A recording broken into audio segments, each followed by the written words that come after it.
Welcome to class, everyone. Let's jump right into today's explainer, because I am absolutely thrilled to take you through one of the most fascinating narratives in all of human ingenuity.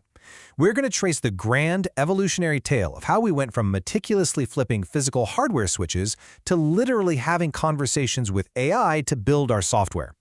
Now, as a professor of tech history, I can tell you the story of computing, it's not actually about the machines. It's really the story of the ladder of abstraction.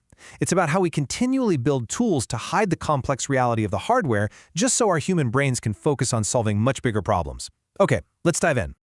There's this old programming joke that goes, in the beginning there was nothing, then someone invented 1, and then someone else invented 0, and everyone said, wow, this is useless. It's a hilarious way to frame the genesis of computing, but, historically it's really not far off. Thousands of years pass, electricity shows up, and electricity really just likes two states, on and off. On is 1, off is 0. Suddenly we start combining these ones and zeros, and boom, the entire digital revolution is sparked. So, here is our syllabus for today's explainer. First, the raw hardware era. 2, the birth of abstraction.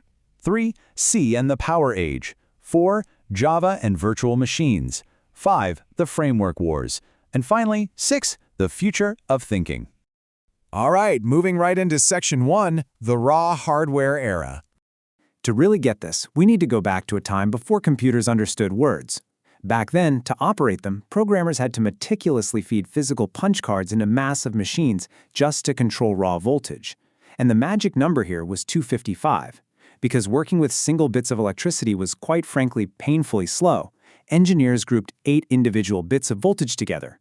This 8-pack, which they called a byte with a Y, allowed us to count up to 255. It was our very first tiny step up that ladder of abstraction, letting us escape the pure chaos of endless individual ones and zeros. Which brings us to section 2, the birth of abstraction. Now, we hit a massive paradigm shift. That old hardware-focused era required a genuinely miserable life of manipulating voltages and raw machine code. But what if we could abstract all of that away? I always like to ask my class this Socratic question. What if computers could understand English? Today, obviously, we take that completely for granted. But back then, when pioneering women in computer science first suggested moving away from hardware to human-readable commands, people literally laughed at them. The bridge between the humans and the hardware ultimately became the compiler. And the lore around this is just legendary. When pioneer Grace Hopper suggested computers could understand English-like commands, her superiors allegedly laughed and told her to go make a sandwich. So she did. And soon after, she delivered the compiler. Now, a compiler is really simply a translator. You give it readable code, it thinks really hard, and it spits out machine code. The computer loves it, and you never have to look at that raw hardware logic ever again. Let's breeze through a rapid-fire timeline of the architectural milestones that laid the foundation for modern coding. In 1936, Alan Turing defines what computable even means, and he actually used this logic to crack the Nazi Enigma machine. Then, in the 50s, Grace Hopper gives us the compiler, leading to high-level languages like Fortran and COBOL. Fast forward to the late 60s, and Lisp introduces interpreters that run code line by line on the fly. And by the early 70s, Dijkstra famously declares that go-to statements are absolute trash, essentially establishing the modern need for clean, readable, maintainable code. During this incredible explosion of innovation, Lisp introduced something truly groundbreaking: garbage collection. See, before this, programmers had to manually allocate and free up computer memory, a massive chore that caused endless system crashes if you got it wrong. Garbage collection acts like a superpower. The language itself cleans up unused memory automatically. It completely freed human brains from tedious machine maintenance, and it's a huge reason why the apps and programs you use today are so stable. Okay, section 3, C and the power age. Entering the 1970s, legends Dennis Ritchie and Ken Thompson introduced C. This is a language that gives you so much power, it famously lets you shoot yourself in the foot with military precision. They used C to build the Unix operating system, which birthed the Unix philosophy. It goes like this: build small programs, do one thing well, and pipe data to each other. This modular, foundational architecture became an absolute religion in tech. In fact, it is the bedrock that modern operating systems like Mac OS and Linux are still built upon right now. But, programmers always want more. Someone looked at C and asked, what if C but with way more abstraction? So they added a plus, and then they added another plus. C++ took the raw power of C and added immense complexity. We're talking objects, classes, inheritance, and developer arguments that literally never end. But because it perfectly balances that low-level hardware control with high-level human logic, C++ practically took over the world. To this day, the massive engines powering our video games, web browsers, and databases are almost all built with C++.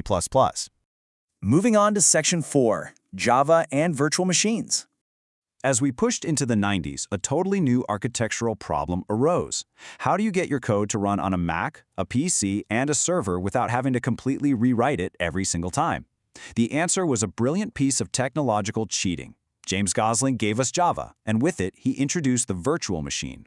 A VM is essentially a fake, simulated computer running inside your real computer. So instead of compiling down to specific hardware, Java compiles to universal bytecode. It's a middleman language that the VM translates on the fly. This extra layer of abstraction completely changed modern software architecture forever. It finally allowed apps to run seamlessly on literally any device. This brings us to Section 5, the Framework Wars. Welcome to the Wild West of the 2000s. This era was triggered by the explosive rise of the World Wide Web and, honestly, a profound historical irony. Brendan Eich invented JavaScript in exactly 10 days. Its only original purpose? Just to make little buttons animate in the web browser. It was supposed to be small, it was supposed to be temporary, yet as the web exploded, so did JavaScript. Today, this hastily built language runs web servers, mobile phones, databases, and yes, even spacecraft.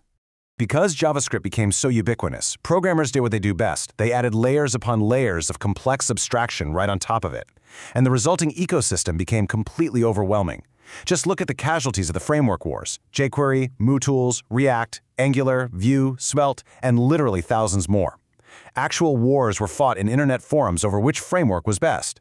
Really, it just demonstrates our endless desire to climb higher up the ladder, constantly inventing new tools to manage the messy complexity of our old tools.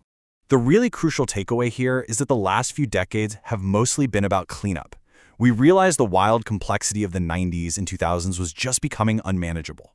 So, new, elegant languages emerged specifically to fix the old ones. Swift was created to clean up Objective-C. Kotlin was built to fix Java. TypeScript was invented purely to wrangle the chaos of JavaScript. We are constantly striving to build cleaner, more readable environments for humans to think in. And that leads us to Section 6, the future of thinking. We've arrived at an entirely new paradigm, one that is genuinely threatening our reliance on the keyboard altogether: AI. Someone basically looked at vast amounts of code and asked, what if statistics can just write this for us? It started small, right? Step 1 was simple autocomplete. Step 2 gave us linters, which are essentially spell checkers for code that catch our syntax errors. Step 3 brought AI writing whole functions. And now we're at Step 4, AI agents generating entire, full-stack applications. Tools built directly into code editors now understand the history and context of your entire project. They handle the complex logic, and you literally just chat with them. With AI writing code, suddenly everyone is panicking. You hear people claiming programming is dead. But let me leave you with the absolute most important lesson of our syllabus today. Typing code was never the real job. The job was always thinking. Programming isn't dead at all. AI is simply the ultimate rung on the ladder of abstraction. We have finally separated the human act of logical thinking from the mechanical act of typing out syntax.